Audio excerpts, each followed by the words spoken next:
Rajahmundry quarry వద్ద గల శ్రీ కళ్యాణిదేవి సమేత శ్రీ సోమలింగేశ్వర స్వామి ఆలయం వద్ద భక్తులకు అన్నదానం చేశారు.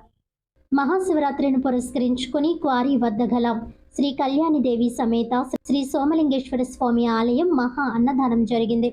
ఈ కార్యక్రమానికి ముఖ్య అతిథిగా ఎమ్మెల్యే ఆదిరెడ్డి శ్రీనివాస్, మాజీ ఎమ్మెల్సీ ఆదిరెడ్డి అప్పారావు మరియు జనసేన ఇన్ఛార్జ్ అనుశ్రీ సత్యనారాయణ, ఉమా కోటిలింగేశ్వర దేవస్థానం చైర్మన్ కొయ్యల రమణ, జాంపేట ఉమాలింగేశ్వర దేవస్థానం చైర్మన్ దాసరి గురునాథం మరియు ఆలయ ధర్మకర్తలు మేడపటి అమ్మిరెడ్డి, మోహన్ శ్రీనివాస్ రెడ్డి, స్వప్న అధిక సంఖ్యలో భక్తులు పాల్గొన్నారు.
శూలాయుధకరా భవ శివ బాలేందు